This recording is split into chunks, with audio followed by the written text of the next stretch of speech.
You are standing on a headland at the edge of the world, and the wind never stops.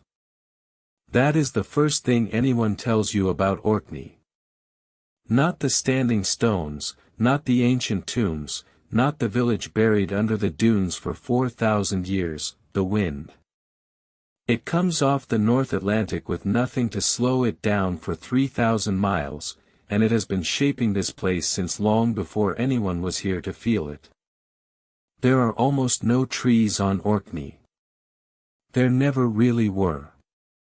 The archipelago sits scattered off the northern tip of Scotland, 70 small islands of green and grey, treeless, wind-scoured, and quietly, improbably, one of the richest concentrations of Neolithic monuments anywhere on Earth. In the winter of 1850, a storm came in off the sea that was violent even by Orkney's standards. Waves tore at the Bay of Skyle on the west coast of the Orkney mainland, the largest island in the group, and the wind stripped grass and sand from the top of a long, irregular mound that had sat there for as long as anyone could remember, known locally as Skara Brae. Nobody thought much of the mound. It was just high ground near the shore, a good place to graze sheep. But when the storm finally passed and people went out to look at the damage, they found something underneath the sand and turf that should not have been there. Walls. Corners. Roofless stone chambers, exposed to the sky for the first time in millennia, their edges softened by sand but unmistakably built by hands. The local laird, William Watt of Skyle, came to look, and he did what a 19th-century landowner with a curious mind and no particular training in archaeology tended to do, he started digging. Over the following years he uncovered 4 ancient houses, filled with stone furniture that had survived intact, shelves, boxes, hearths, all carved from slabs of the local flagstone, all still sitting exactly where whoever built them had left them. It was strange and it was wonderful, and then, in the 1860s, it stopped. What lost interest, or ran out of resources, or simply moved on to other things, and the site sat half-excavated and exposed to the weather for decades. Another storm in 1913 did more damage, stripping artifacts from one of the houses before anyone could properly record what was there. It would be more than 60 years after that first storm before anyone returned to Skara Brae with the tools and the patience to understand what they were actually looking at. That person was an Australian-born archaeologist named Veer Gordon Child, who arrived in 1927 to formally excavate and stabilize the site, work that continued into 1930. Child was one of the most important prehistorians of the 20th century, a man who would go on to reshape how archaeologists thought about the spread of farming and technology across ancient Europe, and here, on this wind-battered coast, he found something that would occupy a strange and treasured place in that larger story.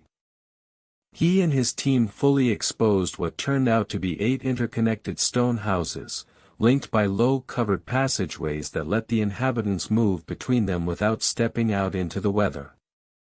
He measured everything, sketched everything, and tried to understand a settlement built almost entirely from stone in a landscape that offered its builders almost nothing else to work with. Because that is the detail that makes Skara Brae almost unlike any other prehistoric settlement in the world, there was no wood on Orkney worth building with, so the people who lived here built with what they had, which was flagstone, flat, naturally fracturing slabs of sedimentary rock that could be split into thin sheets and stacked, propped, and shaped almost like furniture-grade lumber.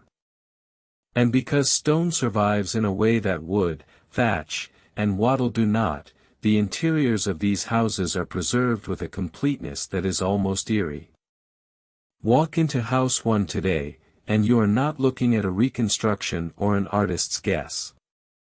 You are looking, more or less, at what a Neolithic Arcadian household actually looked like, roughly 5,000 years ago, give or take a few centuries, because for a long time, nobody was entirely sure exactly how old this place really was. That uncertainty did not resolve easily. Early estimates, based on what pottery and tools looked similar to elsewhere in Britain, put Skara Brae somewhere in the Iron Age, perhaps a few centuries before the Roman conquest. It was only with the advent of radiocarbon dating in the mid-20th century, and further refined testing through the 1970s, that the true age of the site became clear, and it startled almost everyone who heard it. Skara Brae was not built 2,000 years ago. It was built somewhere around 3,200 BCE, and it was in continuous use for roughly 600 years before it was finally abandoned around 2,500 BCE. That means the people who lived in these stone houses, cooking over these hearths, sleeping in these stone box beds, were doing so before the Great Pyramid of Giza had been built. They were doing so before the first stones of Stonehenge, in its earliest form, had been raised. A quiet fishing and farming village on a remote Scottish island turned out to be older than some of the most famous monuments in human history, and it had been sitting there under the sand the entire time, waiting for a storm to open the door. Step inside one of the houses now, in your mind, the way an archaeologist would have stepped in after Child's team cleared the last of the sand away.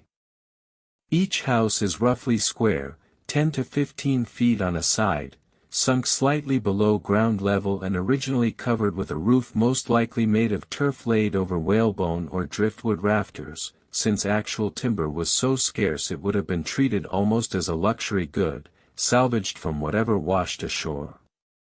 Inside, the layout is startlingly consistent from house to house, as if there were an agreed template for what a proper home should contain. A central hearth sits in the middle of the floor, stone-lined, where the fire would have burned for warmth, light, and cooking, its embers likely never fully extinguished across generations. On either side of the hearth, built directly into the walls, are two stone slab structures that almost every visitor immediately recognizes as beds, box-like enclosures that would once have been filled with heather, straw, or the fur of animals to soften them.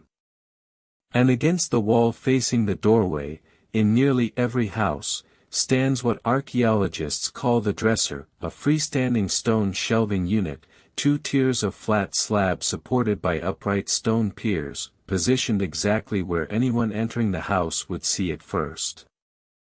Nobody knows for certain what sat on those dressers, because whatever was displayed there was, by definition, portable, and portable things tend to be taken, lost, or scattered long before stone furniture ever will be. But their prominence, their positioning directly opposite the door, has led many archaeologists to a quiet but suggestive conclusion: these were not simply practical storage shelves.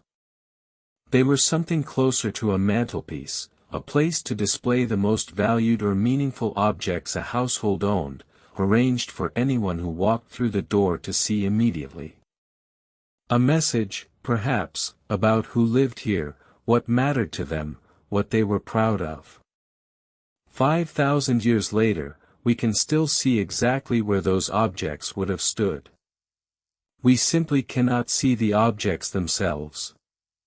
The houses were connected to one another and to the wider settlement by a network of low, covered passages, barely tall enough to walk through upright, lined with stone and roofed over so thoroughly that the entire village could function almost as a single continuous structure, sheltered from the near-constant Orkney wind.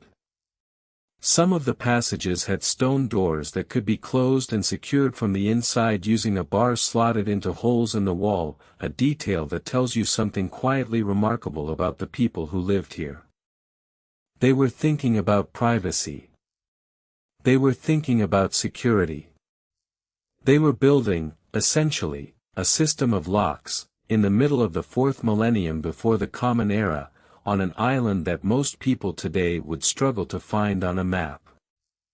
There is more. Several of the houses contain small stone-lined cells set into the walls or floor, connected to drains that ran out beneath the settlement toward the sea, and many archaeologists have suggested, with reasonable confidence, that these functioned as an early form of indoor toilet, flushed by whatever water could be diverted through the drainage channels. If that interpretation holds, and much of the physical evidence supports it, then Skara Brae may contain some of the oldest known indoor plumbing anywhere in the world, built by farmers and fishers on a treeless island in the North Atlantic, thousands of years before the word sanitation would have meant anything to anyone. Not every house at Skara Brae fits the neat pattern of hearth, beds, and dresser.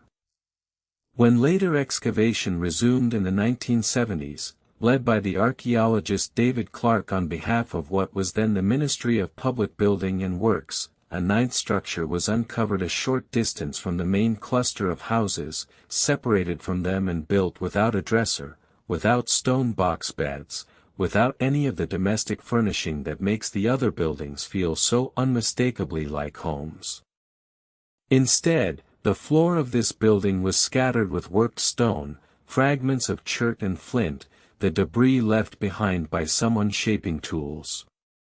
Archaeologists now generally regard it as a workshop, a dedicated space set slightly apart from the houses where blades and scrapers were made, evidence that the small community at Skara Brae was already organizing its labor by task and by space, setting aside a place for making things separate from the places where people slept and ate and gathered by the fire.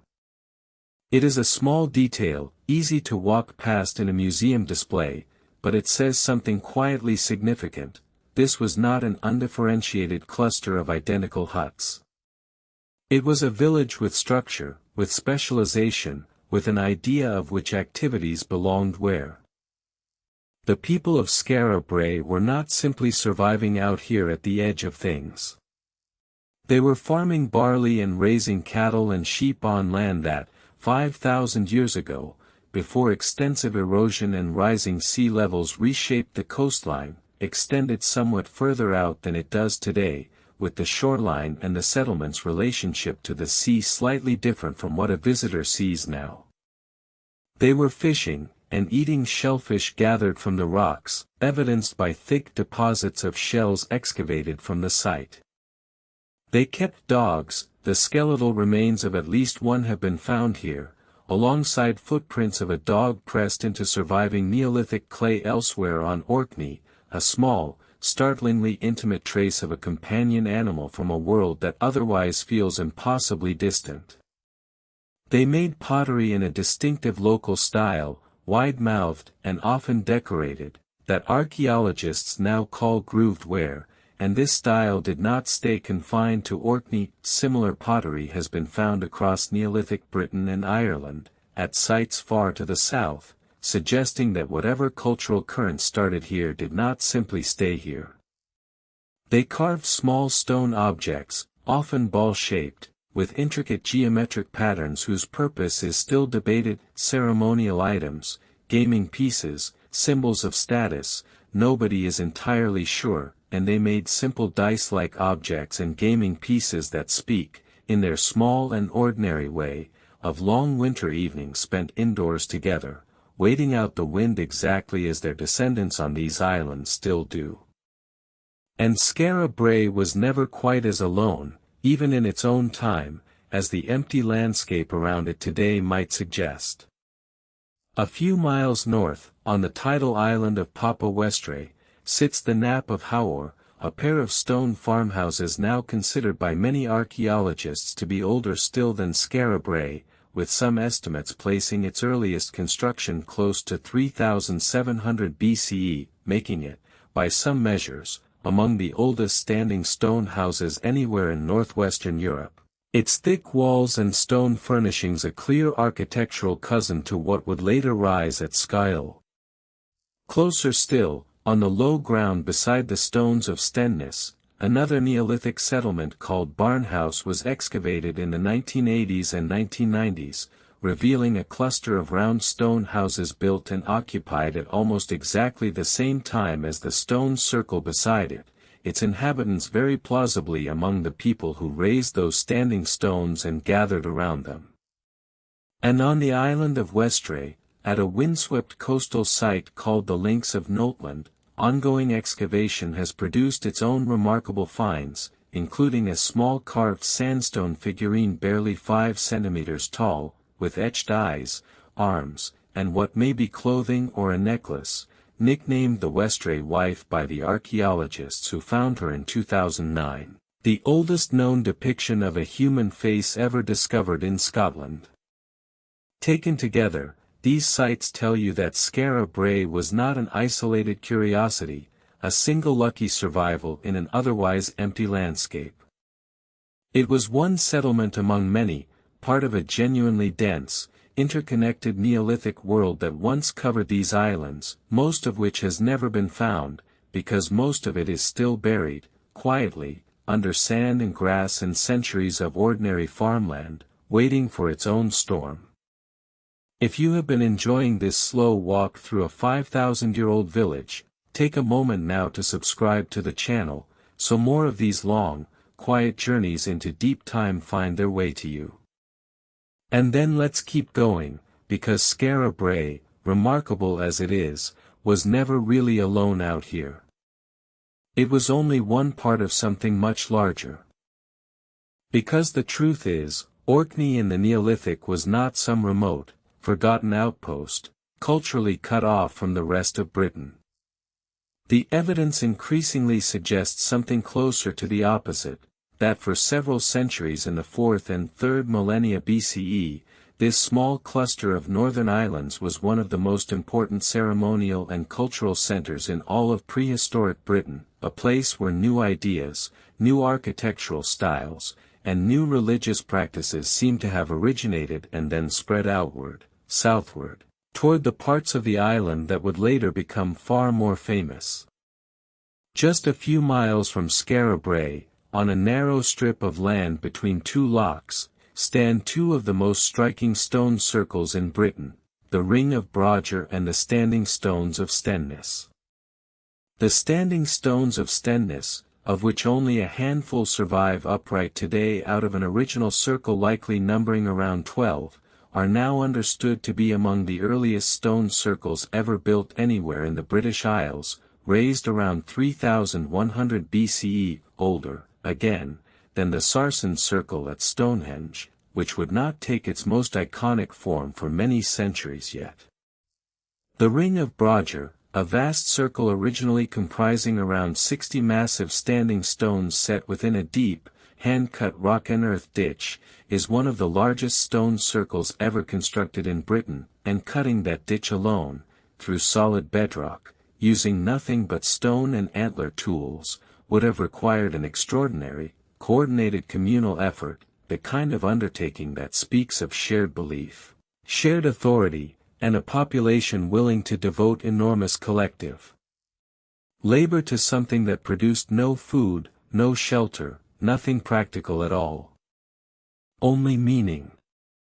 Nearby stands Maeshowe, a chambered tomb built around 2800 BCE and engineered with an almost unsettling precision. Its long entrance passage is aligned so exactly that for a period of about 3 weeks around the winter solstice, the setting sun sends a beam of light directly down the passage to illuminate the back wall of the central chamber. A moment of deliberate astronomical choreography built into solid stone using tools that had no metal in them at all. Maeshowe held one more surprise, though it arrived thousands of years after its builders had died, and it had nothing to do with the Neolithic at all. Sometime in the 12th century, a group of Norsemen broke into the tomb, whether looking for treasure, shelter from a storm, or simply somewhere to pass the time, and while they were inside, by torchlight, they carved.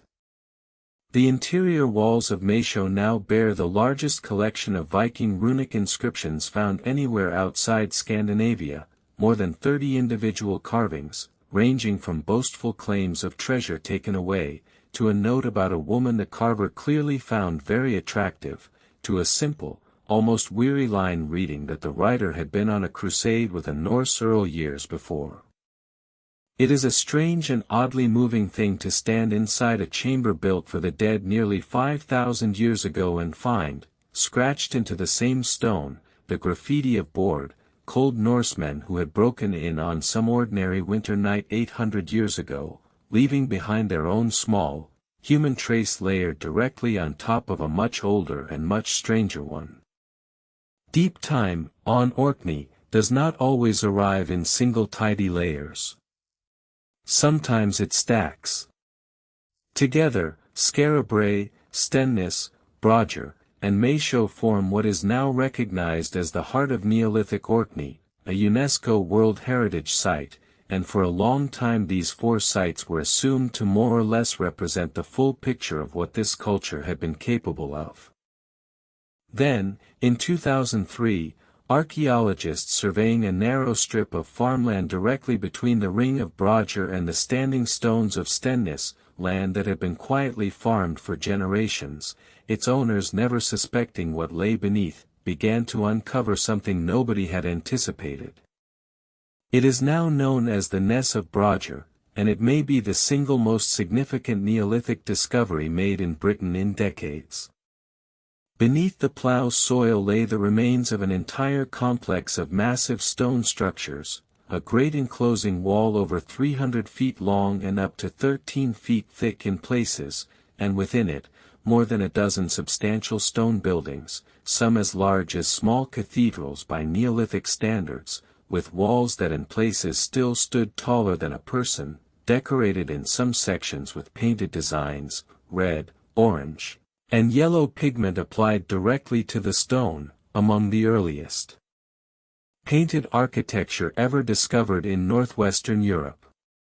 One central structure, now called the Structure 10 or the Cathedral, building by excavators, had walls over 16 feet thick and may have functioned as a temple, a communal hall, or something that does not map cleanly onto any category we have a name for.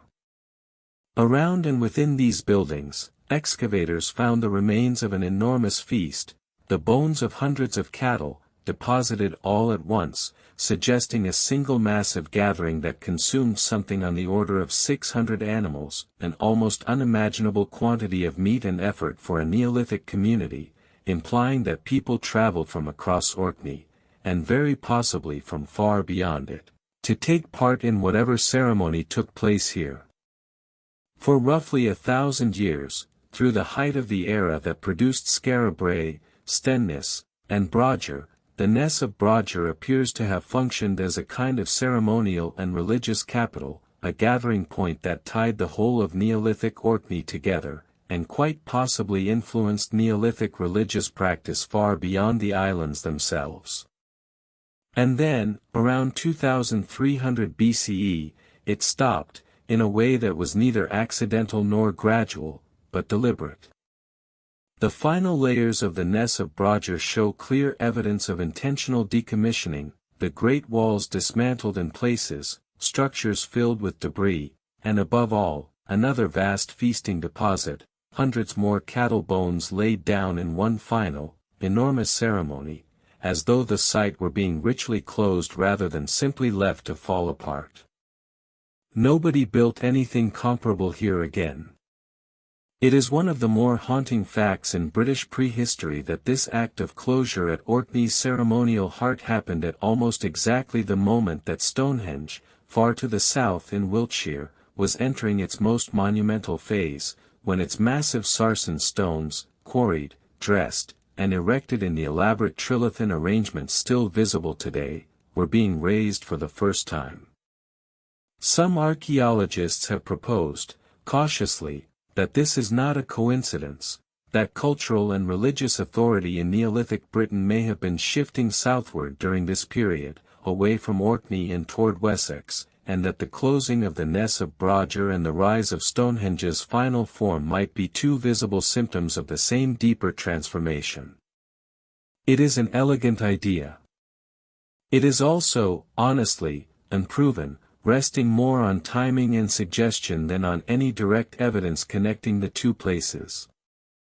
What we do know is that Skara Brae itself did not survive much past this turning point either.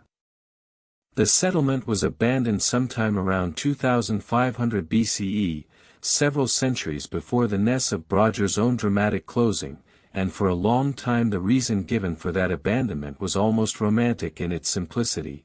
A great storm, much like the one that would eventually reveal the site in 1850, was said to have buried the village in sand so suddenly and so completely that its inhabitants fled in a panic, leaving personal possessions scattered on the floors exactly where they fell. It's a vivid image, and earlier excavators were taken with it. A lost necklace found on a floor, seemingly dropped and never recovered, was cited as physical proof of sudden flight. But more recent, more careful analysis of the archaeology tells a quieter and less dramatic story. The evidence for a single, sudden catastrophic sand event turns out to be thin. What the layered soil actually shows is a slower process, gradual sand accumulation over generations, houses modified, rebuilt and eventually deliberately closed off one at a time, their doorways blocked with stone, their contents removed or ritually left behind, not unlike the deliberate decommissioning later seen at the Ness of Brodgar. The picture that is emerging, house by house, sits closer to a community that shifted and dispersed gradually over a period of decades or longer, responding to changing coastlines, changing climate, and quite possibly changing beliefs, rather than one that was chased out by a single dramatic storm in a single dramatic night. That gradual departure fits into a wider pattern of change sweeping across Britain during roughly this same period. Around 2500 BCE and in the centuries following, a new set of material culture and burial customs, distinctive bell-shaped pottery vessels, new styles of copper and eventually bronze metalworking, different funerary practices centered on individual burials rather than the older tradition of communal tombs, began appearing across Britain and much of continental Europe, a phenomenon archaeologists call the beaker culture, whose spread coincides closely with broader genetic shifts detected in ancient DNA studies of the period, hinting at significant movement of people, not merely ideas, into Britain during this era. Whether this transition reached Orkney as sudden upheaval, gradual cultural blending, or simply passed the islands by at a slower pace than elsewhere, is still genuinely debated among archaeologists working the region today, and the honest answer is that we do not have a single, tidy explanation that accounts for everything, not for why Skara Brae's houses were closed one by one, not for why the Ness of Brodgar was ritually dismantled a few centuries later, and not for exactly how the two events, separated by real time and real distance, relate to one another, if they relate at all. Every summer now, a team of archaeologists and volunteers returns to the Ness of Brodgar to dig again, working through the short Orkney summer before the site is carefully covered over each autumn to protect it through another winter of wind and rain, and visitors are welcome to walk the boards laid around the trenches and watch the work happen in real time. Watch a 5,000-year-old wall emerge, inch by inch, from soil that a farmer's plow had been quietly turning over for generations, without ever quite reaching it. After more than 2 decades of excavation, archaeologists estimate that only a small fraction of the full complex has been uncovered so far, and full excavation, at the current careful pace, may not be complete within any of our lifetimes. Which means, in a very real sense, that this particular mystery is still actively being written, one trench and one summer at a time, by people who have made peace with the fact that they may not live to see how the story ends. What we are left with, in the end, is not a solved mystery but a series of very old, very deliberate silences. A dresser built to display something we will never see. A doorway sealed shut by hands that knew exactly what they were closing off, and chose not to tell us why. A temple complex, built over 1,000 years and torn down in a single ceremonial gesture involving hundreds of slaughtered cattle, at the precise historical moment when religious power in Britain seems to have been reorganizing itself around an entirely different set of stones, 300 miles to the south. Orkney does not give up its answers easily. It took a storm in 1850 simply to reveal that Skara Brae existed at all, and it took until 2003, on a strip of ordinary farmland walked over by generations of Arcadian farmers, for the Ness of Brodgar to reveal that Skara Brae had never been the whole story. There is no reason to think the islands are finished revealing things. Archaeologists are still excavating at the Ness today, a small fraction of the site uncovered so far, and every summer's dig has, so far, produced something nobody expected the previous year. If you visit Skara Brae today, you approach it along a path that curves down from a small modern visitor center, and before you see the houses themselves you pass a series of quiet, deliberately unobtrusive markers, timelines set into the ground, each one a stride or two apart, showing you roughly how far back in history you are walking with every step. By the time you reach the site itself, you have already walked, in a physical, felt way, past the pyramids, past Stonehenge, past nearly all of what most people would call ancient history, and you have not yet arrived. Then the path opens out above the houses, and you look down into rooms that still have their furniture in them, stone shelves still standing at the exact height a person's hand would have reached without thinking, hearths still stone-lined and centered and cold. Visitors are not allowed to walk down into the houses themselves anymore, understandably, and instead look down from a raised walkway that rings the site, the wind pulling at your coat exactly as it must have pulled at the coats, or hides, or woven wool of the people who live down there. One house, House 7, is kept permanently roped off from even this closer view, separated from the others by its own low wall and a single blocked doorway, and containing, when it was excavated, 2 stone beds noticeably larger than those found elsewhere in the village, along with a small chamber beneath the floor where the carefully arranged remains of 2 women had been buried, seemingly before the house was built above them.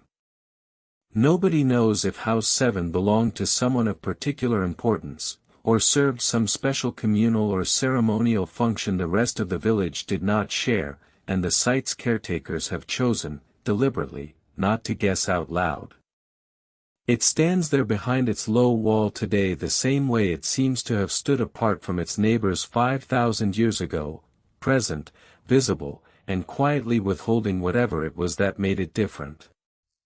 So we don't know, not really, why the people of Skara Brae closed their doors and walked away, house by house, over however many years or decades it actually took. We don't know exactly what stood on those stone dressers, waiting to be seen by everyone who walked through the door. We don't know what words were spoken, or what god or ancestor or memory was being honored, when 600 cattle were laid to rest beneath a temple wall being pulled down stone by stone. But the wind is still blowing across that headland tonight, the way it has blown for 5,000 years and more, over stone shelves still standing exactly where they were built, still empty, still waiting, in their own quiet and patient way, for someone to finally understand what they once held.